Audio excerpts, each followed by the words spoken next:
My fiancée, Emma, once told me she wasn't ready to commit.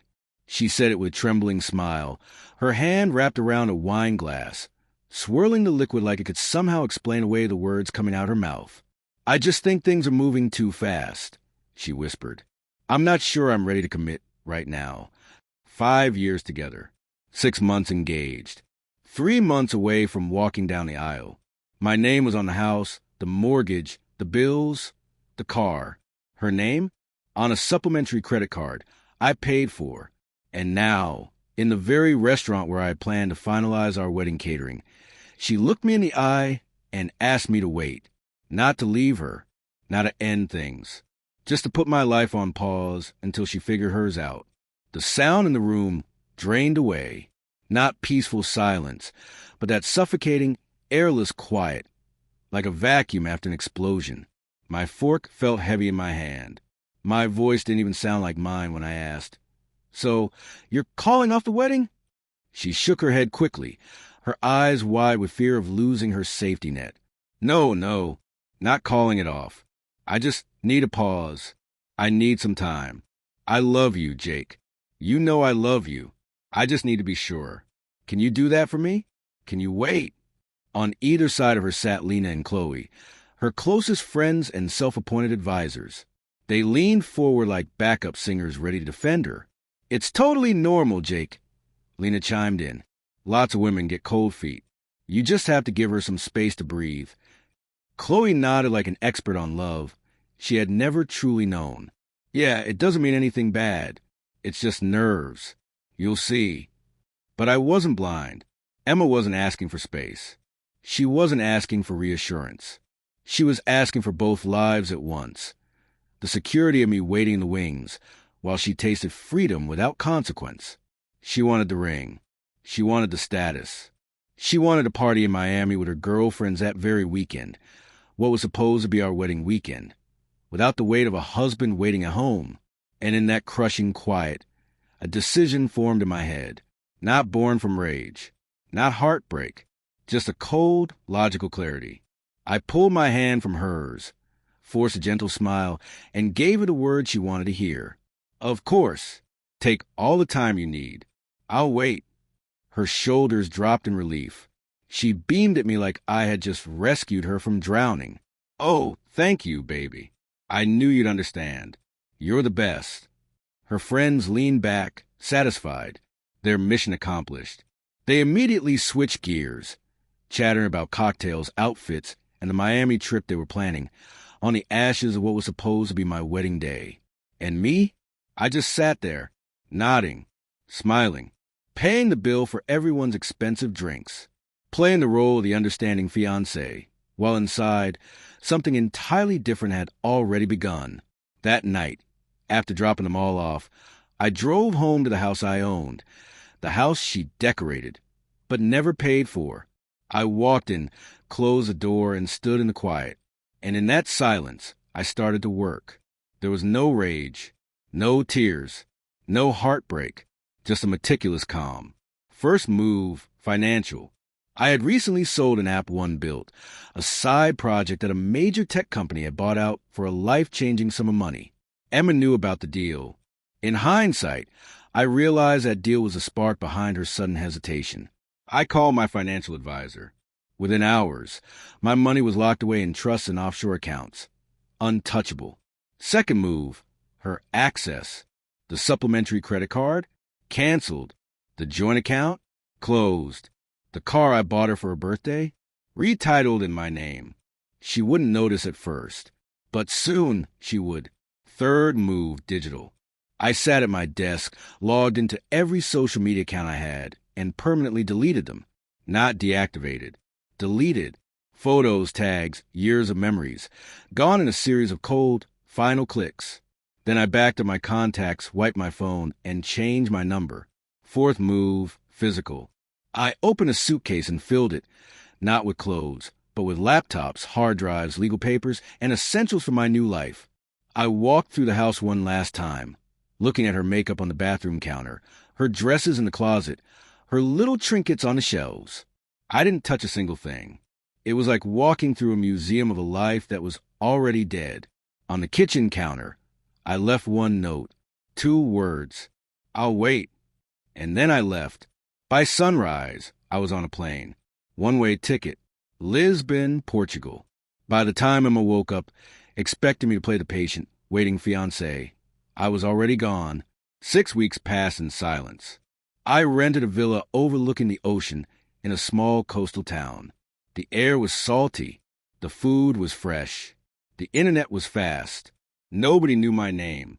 The silence was intoxicating. The only person who knew where I was? My brother, David.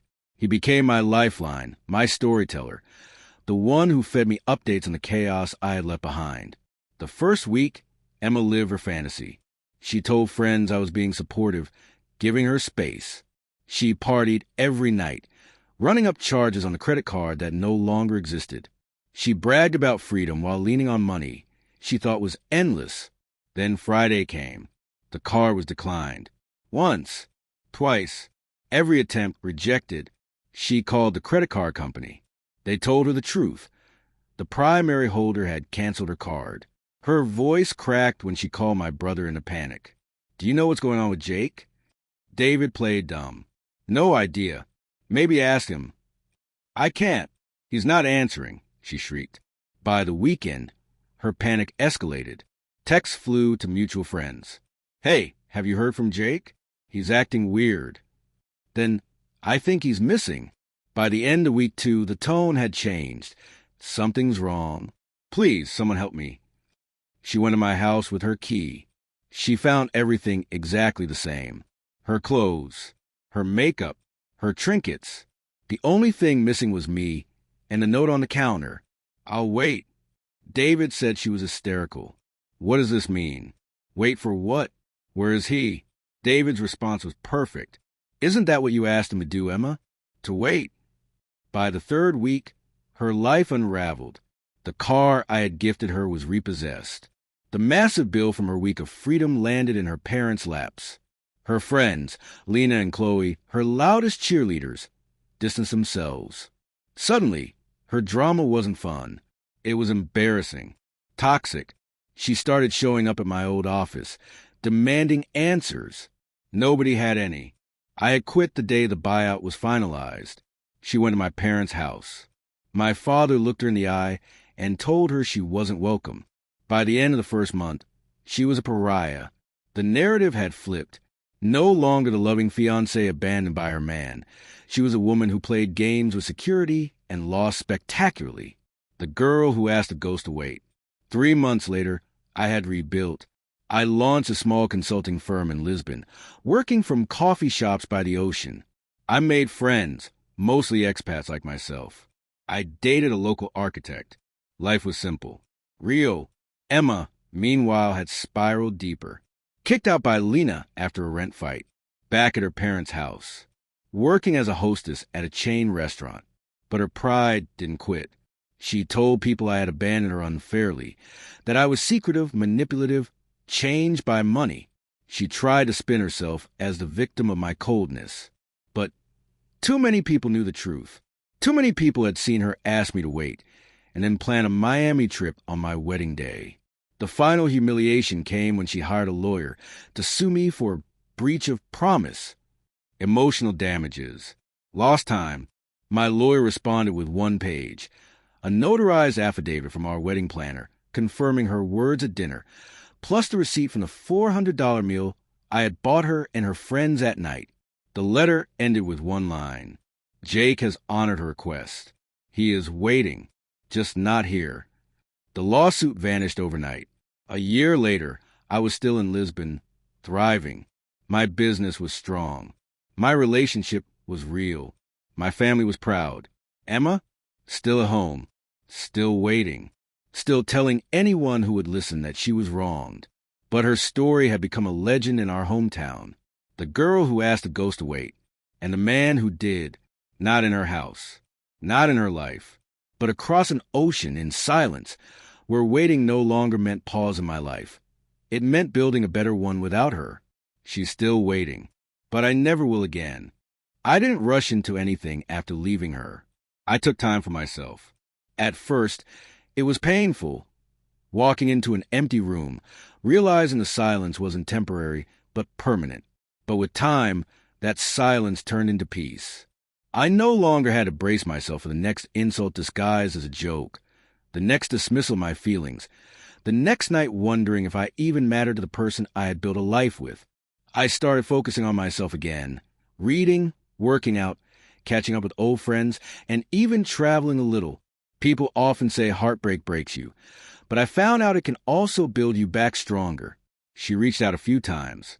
Messages, apologies, even long paragraphs trying to explain that she didn't mean it. But by then, I had already learned one of the hardest lessons. When someone repeatedly shows you your worth in their eyes, believe them. She didn't value me, and no matter how many apologies came later, it wouldn't erase the way she chose to treat me when she had the chance. Now, when I look back, I don't feel bitterness.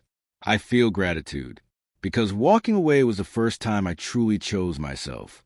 And sometimes the bravest thing you can do is leave behind what's breaking you, even if it once meant everything. So if you're listening to this and find yourself in a relationship where love feels like pain, where your voice is silenced, and where you feel more alone with your partner than without them, don't ignore it. You deserve better, just like I did. And trust me, once you take that step, you'll realize that losing them wasn't really a loss at all. It was freedom.